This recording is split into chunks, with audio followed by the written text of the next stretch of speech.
Welcome to the Political Insider, where we follow politics closely, and we all know that 2026 is going to be a massive year for local government.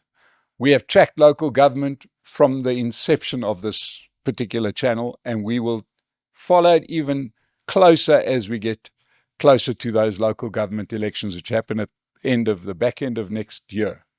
So it's about time that we started to hear from some of the people on the ground. And joining us today is the Shadow MMC for Finance from the Democratic Alliance, their spokesperson on finance in the City of Johannesburg, and that is Chris Santana. Chris, welcome to the Political Insider. Thank you, Mike, and thank you for inviting me to your show. Yeah, it's good. It's good to hear from people that are there at local government local government level. We've heard from a lot of people, especially in Johannesburg, City of Tshwane, and so on. Now, Johannesburg has got a massive budget, nearly 90 billion rand, right? Correct. And yet the city's running at a loss. The city's in a mess. It needed to basically, the ANC coalition needed to bribe opposition parties to get them to agree to more loans to keep the city to pay bills, isn't it? Their own salaries. Well, this is the problem with Joburg. Joburg has a lot of potential, we believe. We believe that it can be turned around. It's just the political will, hence why I'm here today. It's about the political will and how we address that issue and move Joburg forward. I've been a member of the Section 79 committee, which is the oversight committee for group finance for the past 13 years, and the municipal public accounts committee for the past 3-4 years. Trying to obviously understand where we're going wrong, what we're doing, how do we address and unleash Joburg's potential. Joburg's got a huge problem in terms of its debtors book. Our debtors book, as at the end of September 25, was 68.14 billion rand outstanding from residential, business and government. The majority of that is obviously residential. So it's trying to understand how do we unleash that money coming in, because it has a knock-on effect. It has a knock-on effect in terms of us being in a cash flow crunch that we are currently now experiencing as the City of Johannesburg. And of course, then our creditors is also mounting up because we don't have the free money to service those obligations and let alone collect. So we're sitting in a double whammy at this point in time in the City of Johannesburg. Yeah, and if you're a ratepayer, you're sitting in a triple whammy. Correct. Because you're sitting with the problems that you are talking about, plus you might be one of the few mugs that are paying your rates, while everybody else isn't paying their rates and still getting their services. Well, that's part of the problem that we have. You've got these certain areas within the City of Johannesburg which they deem no-go areas. And obviously from our point of view, we're saying, there can't be no-go areas in the City of Johannesburg. If you're receiving a service, you need to pay for your service. The problem that we're dealing with politics is that people say they have a constitutional right to free water and free electricity. In my opinion, that's absolute rubbish. Nothing's for free. Yes, if you're on the extended social program, which I don't, which we all support, we support helping and assisting the poor. Apply for the relevant, support systems, get your free allocation. But if you exceed that, there needs to be consequences when you exceed those, where you either get cut off and wait for the next month to get your allocation again, or we have to review the whole mechanism to understand whether it's sufficient or not. And that's where we find ourselves, where I believe there's a lot of the stuff in Johannesburg that needs to be reviewed, see whether we are effective, efficient, what can be closed down, and then focus our energies to actual service delivery on the ground for our residents, so that one, our ratepayers feel that they're getting value for money. That's the biggest issue for me, is value for money. And are we offering those services, and are we doing them timelessly? As you stated, yes, another loan was passed last week in council for 750 million. From the International Finance Corporation. We believe that there are grants from national treasuries, the infrastructure grant from national treasuries that you can get technically for free for our residents if we are compliant as well to receive those grants. And therein lies us saying, where's our governance? Why are we not dealing with the issues that we should be able to get free money and then implement that free money, and then obviously make sure that the projects are implemented on time, full value, and deal with all these corrupt issues that we are experiencing. But now it seems like the current ANC EFF Patriotic Alliance coalition is busy laying an ambush for you guys. Should you win the local government election, it would be impossible for you to fix the city because you'd have to pay back money. In actual fact, you'd be the worst government of the lot because you'd get people to pay that at this stage haven't paid. So why would anybody vote for you? Well, ideally, if people are not going to contribute in the bigger scheme of things, we're all going to suffer at the end of the day. So you'll see that the debt rehabilitation program has been, I think it's in our phase 4. I'm one of the co-founding authors of that debt rehabilitation program together with Jaladi Matonga at the time, to try and make sure that we could draw a line in the sand for our residents, those who are battling. Let's look at writing off that debt and rather try and collect every month going forward than chase money that we know we're not going to get. And that was part of the deal, to try and make sure we get cash flow coming into the city to deal with our infrastructure, to deal with the day-to-day scenarios and assist residents in dealing with their prolonged outages, their prolonged infrastructure outages, and make sure we put money away to fix the infrastructure at large at the end of the day. Because we love an amnesty in South Africa. Boy, there's nothing better than to break the law in South Africa, because somebody is always going to come along with an amnesty down the road. Well, that's the problem, where do we draw the line in trying not to, because also don't want you creating a culture where, you say to yourself, well, I don't have to pay for 15 years, in 15 years time, there's going to be somebody that says, well, we'll write it off. We have to avoid those scenarios.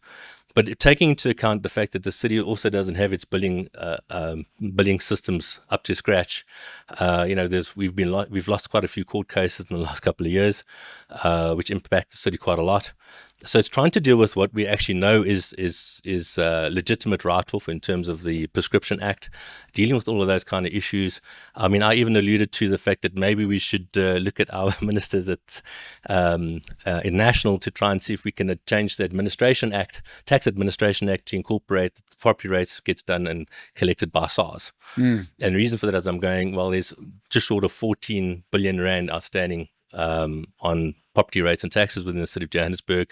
And I thought, well, that's a quick way to try and get some cash flow or some money to deal with our infrastructure and start bulking up our capital expenditure within the City of Johannesburg to deal with dilapidating infrastructure. Now, you mentioned the billing situation. Can somebody please explain this billing problem? Obviously, it's done on purpose that we don't have our billing system up to date. I mean, you don't have to be Sherlock Holmes to work that one out, that the billing system must be purposely being sabotaged so that we don't have an accurate picture of where we are. That makes it a lot easier for people to skim off the top. Or just take the whole lot, I suppose. Well, that's part of the problem. So for me as a councillor on the ground, I've always alluded to the fact that our middle part of the debtors book is not the problem. It's the guys with the huge debit balances and the guys with the huge credit balances. And we've asked as councillors, I know I have throughout the years, to say, can we please have the debtors for our specific wards to understand where these issues are, try and assist the city to see whether they are then illegally connected, illegally using the services, and we keep them getting refused on the basis of the Puppy Act. So it's trying to figure out how we're going to work around these scenarios to try and understand how do we get the information to start off with, because we're also part of the community. We need to understand what's happening on the ground and try and get the residents to pay. If there's legitimate cases and legitimate issues, again, people should still pay what they deem is correct. The problem, what we've seen, or pay an average thereof, the problem that we're seeing at the moment with the City of Johannesburg, that I can refer to extortion, to be honest, is they go, okay, you didn't pay your full amount, we're disconnecting you, the issue the disconnection notice, the issue the termination notices. And I'm going, but if there was a dispute and there's an issue, the fact that they paid the majority of the bill, why are we disconnecting people without understanding what's going on? The communication or the lack thereof from the City of Johannesburg is appalling. I'm continuously fighting with the fact that you expect people to pay by this date, but how did you communicate that to the residents? Because people always think it's towards the month end. I don't know if you noticed that they changed their payment dates on a regular basis. It moves between it used to be towards the end of the month, it moved to the 26th, moved to the 23rd, it fluctuates. And again, I ask, how was that communicated to residents? You're asking people to pay you, but you didn't tell them that you've changed the payment due dates.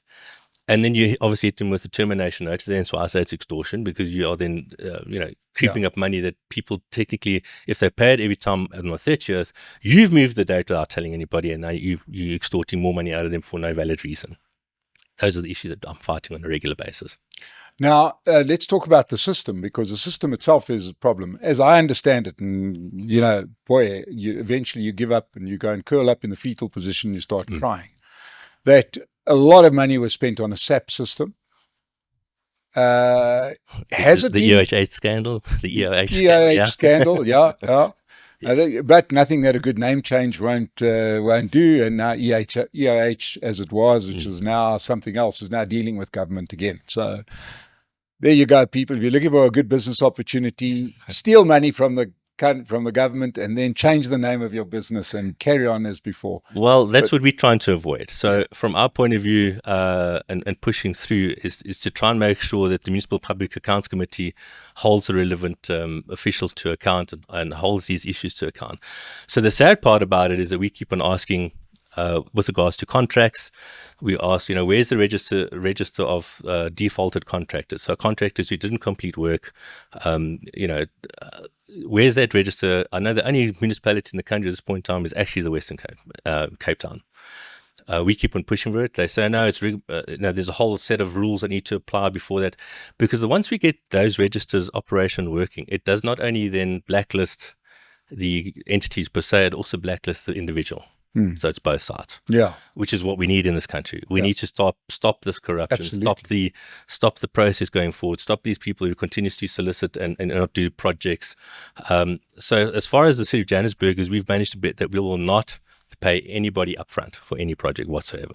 Yeah. It has to be work certified, and that's what we keep on trying to push. So the green shoots are showing. It's still early days, to be honest.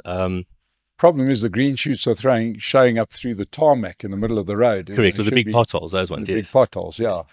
But let's go to the billing system in itself. We understand that EOH ripped the city a new one, basically didn't deliver what they were meant to deliver. City happily paid for it. Is what they gave us being used, or are we still working on some index card system? The biggest problem that we have within the City of Johannesburg, and I'm going to say it's by design, as you rightly said in the beginning, it is by design. It's the failure to want to implement systems, because once you implement systems, you now both know there's audit trail. Once there's audit trail, you can hold certain people to account for what they're doing. That's my view, and that's what we're seeing playing out time and time again. So yes, money needs to be invested into the infrastructure of the systems itself. So if we look at the City of Johannesburg, we are yet to be the Municipal Standard Chart of Accounts compliant for National Treasury. It should have been implemented in July 2018. We're sitting in 2025, and we're not even estimate probably 60% of the way, if that. I think still 20. I'm talking in the City of Johannesburg, right? Okay. Including the entities. Right. Remember when I say it's including the entities. So we're not even, and we keep on pushing that from both Group Finance and the Municipal Public Accounts Committee for compliance, and because that will unleash the free money that I said to you from National Treasury in terms of the infrastructure grants. It will start freeing up that money that we can get, because as you know, National Treasury is looking at wanting to borrow about $1 billion from the World Bank, and there will be some allocation for the City of Johannesburg. I think my estimates when I looked were about 53 billion rand in the long term. For the trading reform processes that they need to follow. So yes, we're in the initial phase of that. It is a 10-year plan from National Treasury. So we are trying to look at how we're going to deal with those issues, and more specifically, what I've been fighting for is how is it going to impact Joburg, and how do we get Joburg compliant in order to spend the money wisely. So it's just not another, we get the money and the money disappears somewhere else for salaries or, repayment of other loans, etc., etc. We want to see that if money is coming for infrastructure, it is for infrastructure, and that it gets spent in National Treasury. So I'm actually trying to get the National Treasury pays directly, has a monitoring and evaluation process, and they can then evaluate and process and make the necessary payments on behalf of the city if need be, so that the money is just not going to other stuff, but goes where it needs to go. Okay, so you mentioned the entities.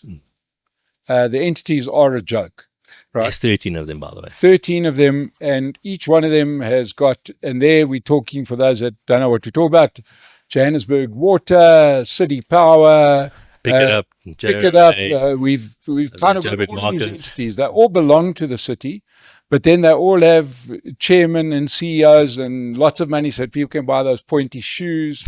Everybody has security, they've expensive offices, etc. These are all functions that should be run by the city, that used to be run by the city. Well, no, because the entities in Joburg came around about in, I think it was 2003, early stages.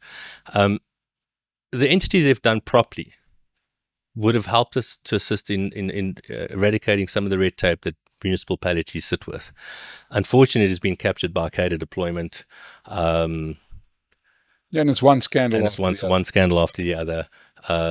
Incompetent people. So it's obviously something we want to, as a Democratic Alliance, want to look at addressing, looking to ensure that the board members are from industry, so they're not just willy-nilly cadres that just get an appointment. No, you are from industry. You have to be either from a construction, civil engineer firm, stuff like that, to ensure that when we are looking at projects, is to help uplift that entity to do what's right for the residents of the City of Johannesburg, and still work on the basis of getting the infrastructure done properly.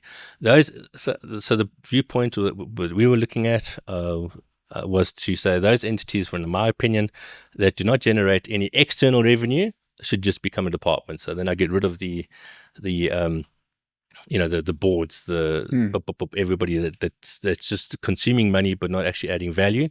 In our opinion, I think, or my opinion, certainly, that will save us some monies in terms of trying to put back into service delivery. Yeah, because at the moment, you must imagine that you've got a fight on your hands between those that pay rates versus those that don't pay rates or don't want to pay rates. Yeah. Right? So I have them. I classify them too. I get the ones that pay the rates are the ones who, we all need service delivery, but it's quite eye-opening when you come to one of the sessions in terms of the budget and the community-based programs to see who comes to those meetings, and you'll notice it's the ones I want, and those are saying I can't afford, it's too high, the costs of living are too high, your tariffs are too high. It's those two camps. So you can always understand those who never pay for services or rates and taxes. It's the I wants, and those are saying our services are too high. And it's something that we're going to need to look at, and unfortunately, it's stuff that we're going to have to look at large when we get into government, to say, how are we going to look at the bills per se? So I'm actually running a petition at the moment on the multi-dwelling sewer tariff. I perceive it as unjust and unequitable too, because it's based on a sectional title, for argument's sake, where you're billing the body corporate, but you're giving me a flat rate on the body corporate and not a per individual size. So if you looked at the multi-dwelling, anybody under 300 square meters on a normal earth, I think pays around about 400 and some odd rand, if memory serves me correct. But in a section 12 unit, no matter how big your unit is, up to a certain amount, you're paying 803 rand 29 cents. Okay, and I'm going, there's no correlation between the two. There's no understanding what you're doing.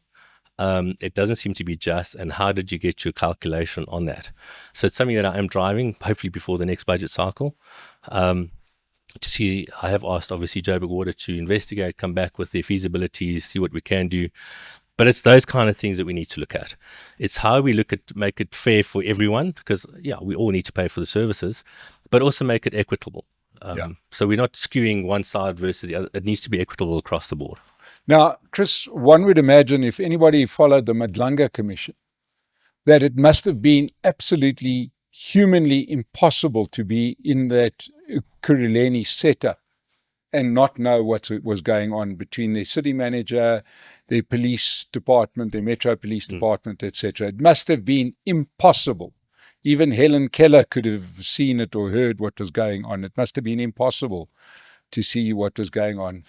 In the case of, let's say, some place like a Kuruleni, if somebody was in your position, could they not have preempted this by going to a body, a national prosecuting authority or something? Obviously not the Hawks, because they captured, but say a national prosecuting authority or something to get the ball rolling, or do you have to wait for commissions? So the issue that we do have at large, I mean, we sent stuff to the SIU unit during COVID for Johannesburg Property Company. Nothing's come of it.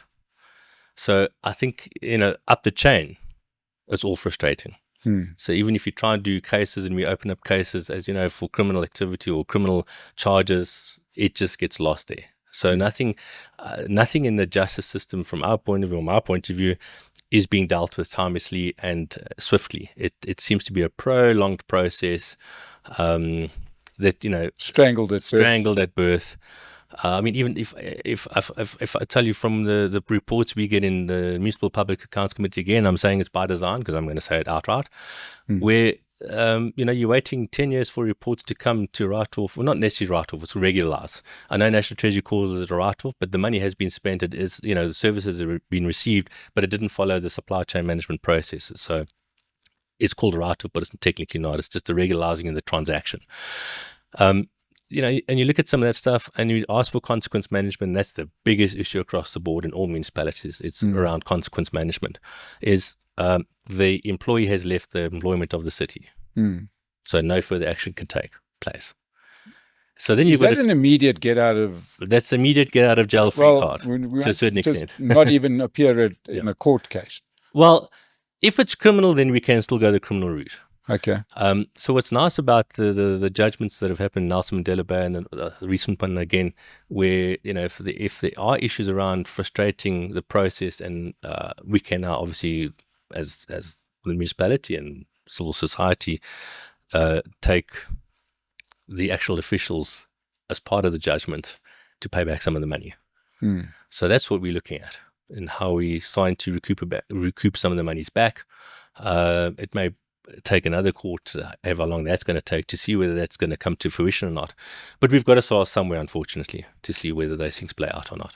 Now, Chris, the whole thing is not going to help, until we got some political will. We've obviously got the local government election coming up. We've had Ellen Zille on the State of the Nation. She's thrown a considerable hat into the ring. How is it looking for the Democratic Alliance for the 26 local government election? I mean, if you're looking to get a majority, you're going to have to almost double in size. So, of course, we want to win. I mean, why would we be here if we didn't want to win and we want to remain the status quo? So, yes, we do want to win. And we want to win with a majority in order to make sure that we can get Joburg in the direction it needs to go, and make sure that we pull Joburg out of the slump that it's in, and give the same, I suppose, if we have to compare cities, Midval, the only one in Gauteng that is DA run, people have hope, and people can see infrastructure and they can see their money working for them. So that is our intention, is to win Joburg outright. Yeah, and I mean, but your sales pitch is going to be quite difficult because you're going to tell people, if I'm not paying my rates, there's not a hope in hell I'm going to vote for the DA, is it? Well, obviously that is the case, and that's the scenario where we're going to have to try and bring people along together, try and get them to understand, why you have to pay for your services. We have to pay because. If I look at it, just like I said, I've been a counsellor for the past 13 years on group finance. When I started off, our debtors book was 14.1 billion rand outstanding. It's now 68.14 billion rand outstanding. So you're seeing the decline. And nobody has been held to account for that. So, you can't expect to jump up and down about not having water, not having services, but you're refusing to pay the bills. I think the absorption from the middle class per se has almost collapsed. So there's no more buffering where you've got a certain class paying for other. It can't. Everybody has to put their share in order for us to stabilize the finances in the City of Johannesburg, and that we can get the infrastructure. And people must look at it from the point of view, in my personal opinion, is what legacy are you leaving behind for your own children? So if you're going to collapse it now, what hope have you given them? Yeah. And that's where I'm at with that. Well, we've got a tough election coming up, ladies and gentlemen, and we need to decide whether we want the city to run or to collapse. Those are the two choices that face Johannesburg residents. Chris Santana, thank you so much for joining us. Thank you for putting us into the picture. To everybody else out there, please understand that it's very easy to see how these things happen. We had the the situation just in the last while that Kenny Kunene had resigned from his position because he was facing charges because he happened to be at Katiso Malefe's house when they came there to arrest him.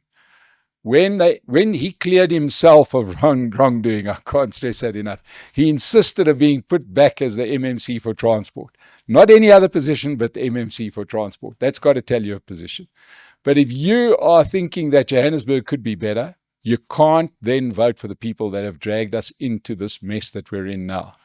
So perhaps you should think very long and hard the next election who you vote for. We've got a lot of choices. We've heard from Chris. We're going to hear from a few more people on the ground. We even try and get somebody from the ANC to come and make us understand why they should vote for the ANC now that they have somebody else that they've just put in place who has a record of her own. We've covered it a lot on Political Insider. We've got to make sense of this and we've got to fix up our cities. Chris, thank you so much for joining us. To everybody out there, I hope this helps for you to make a better decision in next year's local government elections. Subscribe. Make a good decision now. Subscribe to the Political Insider and we'll see you again soon. Thank you.